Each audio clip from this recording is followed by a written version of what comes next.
Well, hello, General Hospital Daily Recap fans. Today's daily recap is for Thursday, August the 18th, 2022. Thursday, August the 18th, 2022. Today was a typical, not too much of anything happening on a Thursday, General Hospital. We were poolside with Chase, Gregory, and Finn, and little Violet. She's in the pool, and pretty much, talking about the same thing. Chase has not been reinstated. There's no word. He's got his plan on singing, and he doesn't know if he could do it. And then it's the pep talk to him. It was just a lot that was like unnecessary, but it was filler. Okay, it was definitely filler. And then when Chase left, Finn was talking to his dad about Elizabeth, which was filler, definitely filler, his same old concerns. And we had Scott turning up at GH to have his nose looked at. Elizabeth's looking at it, and she's like, luckily it's just bruised, that it's not broken. So she didn't even do anything, didn't even need a band-aid, right? So he's talking to her, and she ends up, he's talking to her about Cody. And he's, the same old, she could be her son, but I don't know. He's still no good. He's a, if he's anything like those Bells, he's got some kind of angle going on. And so Elizabeth's like, well, you can't choose your parents. And the way she said, he goes, are we still talking about Cody? Are we talking about, your father and mother? And oh, she snapped at him, and there's some phrase he said to her, and I can't quite remember what it is because I really didn't care too much, but that phrase was kind of a trigger for her. So he goes, I didn't mean to upset you. And so she apologizes. She tells him about, no, she caught Terry and Finn talking about her behind her back and blah, blah, blah. So Scott leaves, and she was thinking about what he said and the trigger word, and she kind of zoned out. And then she kind of snapped, and she's still cleaning up, and she got one of those little vials that when you draw blood, it goes into it. She had that in her hand. And then she thought again about the trigger word, and she really kind of got in something about her at the top of the stairs, and she's got a hold of somebody, and somebody's like, stay away from my father. So she's probably talking to somebody.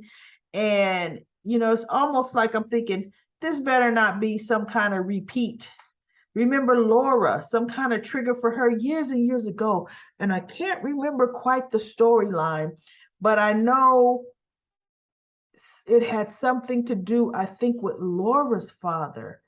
And somebody got hurt at the top of the stairs. It's almost like, are they replaying something?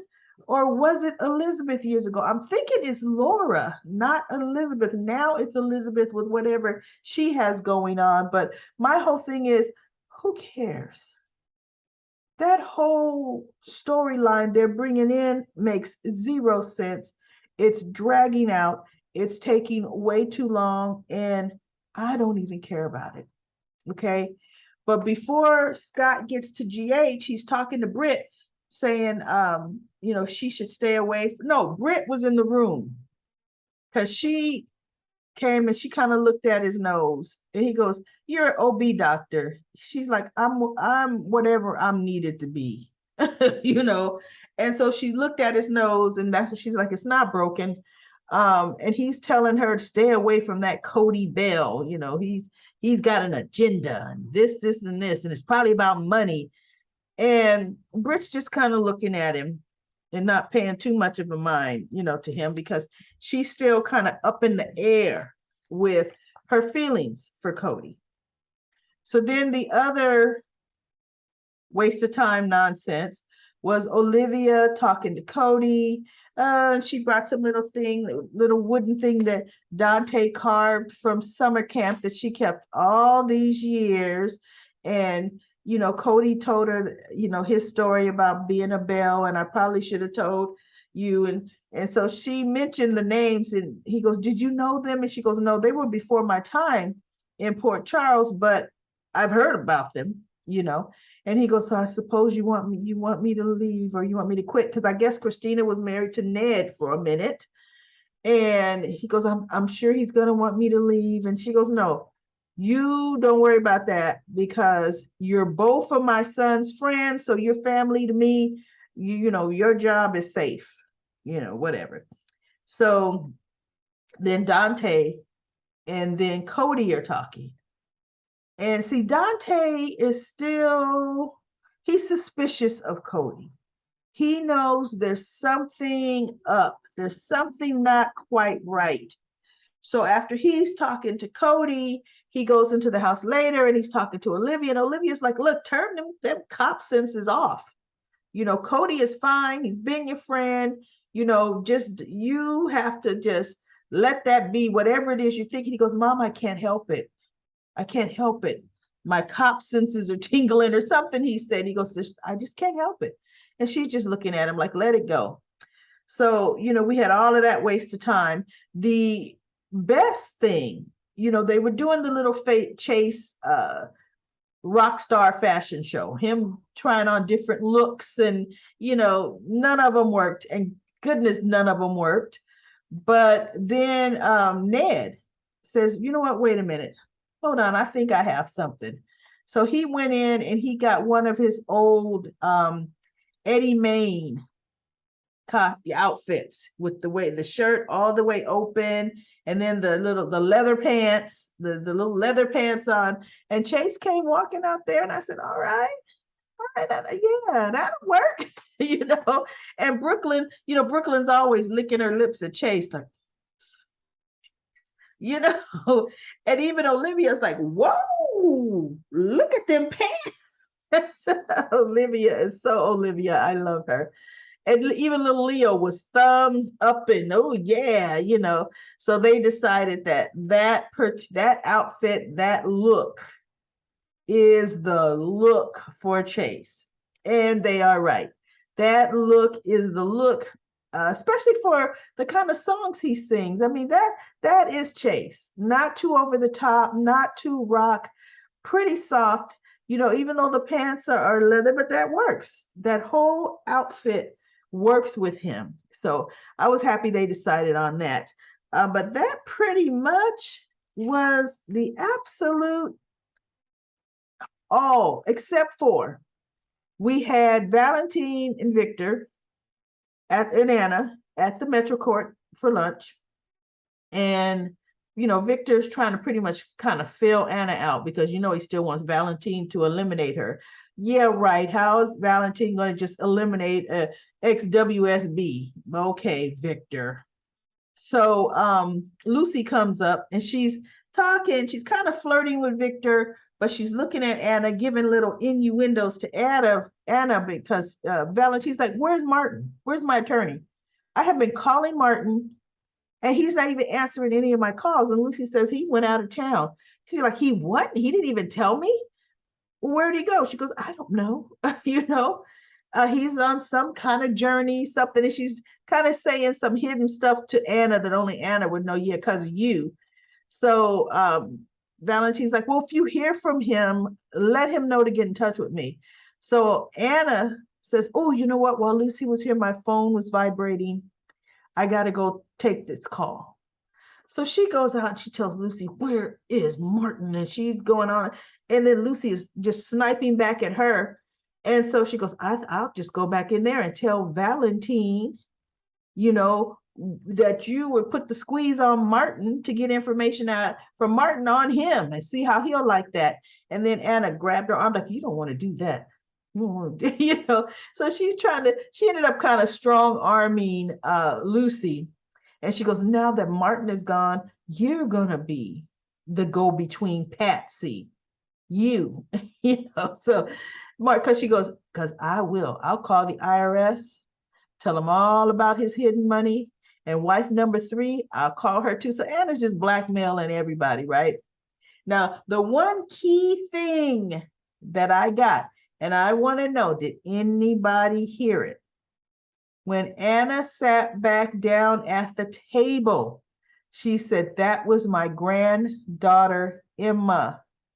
She just finished her freshman year in college. And I promised I would buy her a car, and we were talking finances. I said, bingo, they finally aged Emma. Now Emma was back last year. I know she was. She was hardly going into college, in the fall of last year. But she finished her first freshman year, just like Jocelyn and Cameron finished. Now, unfortunately, poor Trina, with everything, with Esme's frame up, she missed a whole semester.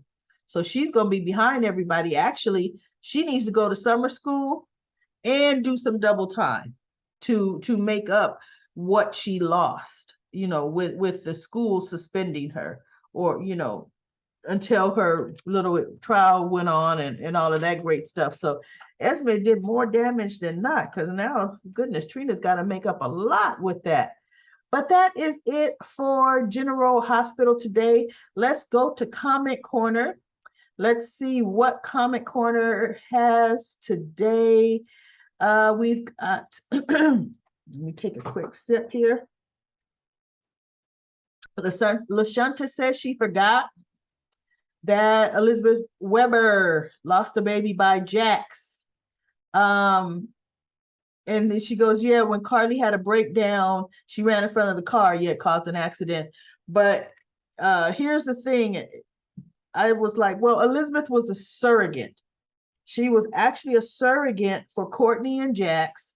It was Courtney's egg, Jax's sperm, implanted into Elizabeth. And she had to talk Lucky into doing it, because Jax was offering a lot of money for, Elizabeth to be the surrogate. And it was help. She and Lucky were struggling. They were having financial hardships. So she finally talked Lucky into it, and they agreed. But the weird thing is, I remember Jax, I think he still had a little thing for Elizabeth, because he was paying an awful lot of attention, not simply just because she was pregnant with he and Courtney's baby, but Jax made Courtney feel so alienated during that whole period of time. Because, if Courtney's a surrogate, is really should have been more Courtney and Elizabeth, but Jax was always the one, Jax was always the one that was paying undue attention to Elizabeth. So yeah, when Elizabeth lost that, I didn't count that as baby daddy, because that was never Elizabeth's child. That, wasn't her egg, it was Courtney's. So, but yes, Elizabeth was pregnant with the surrogate. She was a surrogate. And then Nikisha says she didn't get it. Nicholas told Ava that he had gotten rid of Esme's stuff. He sure did. That very night, when he sent her to their room and he came back, he says, I got rid of her stuff. The only thing he had was that shoe. Well, I guess he didn't get rid of her stuff, right? What does he think when you say, did you get rid of everything? Yeah, I got rid of everything. Oh, but except the suitcase with all of her stuff in it. Oh, does that mean, is that part of everything? Oh, okay. I guess I didn't get rid of everything, right, Nicholas? So then we have, thanks to Sunny, I think we were talking about what was in that note from the juror, and it was not guilty. And Anthony says, thanks to Sunny. Yeah, Sunny came through. I mean, we don't know. Was the jury gonna say not guilty? We don't know. But at least we do know Sunny's ace in the hole would have kind of cemented and sealed that deal. So I'm happy about that. And then Medora says that Nina will spread rumors that TJ is having an affair with Willow, because she saw them hugging on the terrace, but it really wasn't hugging. If you look, Willow was crying, and she goes, Nina will probably tell Sunny. But you know what? Michael and Sunny aren't speaking to each other, so it's not like Sunny would go run into Michael. And then Medora says she thinks Trina knows deep down in her heart that that Spencer likes her, but she just wants to hear him say it. Yeah, she does want to hear him say it. And then Susan says she's going to spend time with Rory for a while, and Spencer has to spend time in Pittenville, but she'll be glad. Well, she's glad it's Pittenville because Ryan won't be able to harass Spencer from Pittenville. You're 100% right there. And then Ava and Nicholas should have read the letter first, found out the secrets, but she says she doesn't think Ava saw, nobody saw that letter falling into the trash can. They only showed that to us. And then I think that is it. Victor. Okay, Susan feels that Victor put the suitcase in the bushes outside when Jordan showed up, but was the suitcase in the living room when there was a knock at the door? Because if it was in the living room at the time, then Victor did put it out there because Victor came to the door after Nicholas and Ava came to the door to talk to Jordan. He came out later saying this isn't a good time. So it could have definitely, you know what, you're right. It could have definitely been Victor that did that. And then Sandy congratulated the channel for reaching 400 subscribers. Thank you, thank you. And then Sandy also says that Nina's a snake. She just won't stop pushing Carly. First she said she didn't have the hotel or Sonny, no money. Yeah, she sure did. She just was running the gambit, right? And then she brought up Donna to try to push some buttons. That's Nina. She does that when nobody's around, period. When nobody can hear her. And then she goes, Spencer said the L word, but to Cameron Joss, who just didn't say it to Trina. Yeah, I know. And Sandy feels that the teen storyline this summer was on fire. It was good. The teen storyline was pretty darn good. And then Monique says it's fishy about Dex's story, you know, how it's similar. It's so similar to Sonny's story. That's because Michael fed Dex all that information to tell Sonny. And then Devlin says she believes that Trina is going to end up with Spencer in the long run. Yes, she is. And in her opinion, crazy Nina will try to bait Carly with her daughter with Sonny. And if I was Willow, I would have told Michael what the doctor said. I would have told Michael when there was even half a suspicion, period. There was no reason she didn't. And then she goes, she cannot wait for this fight with Nina and Carly. Oh, there's gonna definitely at some point become a little Carly smackdown breakdown fight because Carly fights with everybody. So that is coming. I agree with you. So that's all the comments from Comment Corner. Thank you. Thank you so much for commenting. Tomorrow is Cliffhanger Friday, but you know what? It's going to be an or not because there's not a real storyline to do a cliffhanger on. What I want to know, where is Sasha, Brando, and Gladys? What happened with Sasha? I want to know. Why have we not seen that at all? So hopefully we'll get to see Sasha tomorrow. So that's it. And I will be back tomorrow for another General Hospital Daily Recap.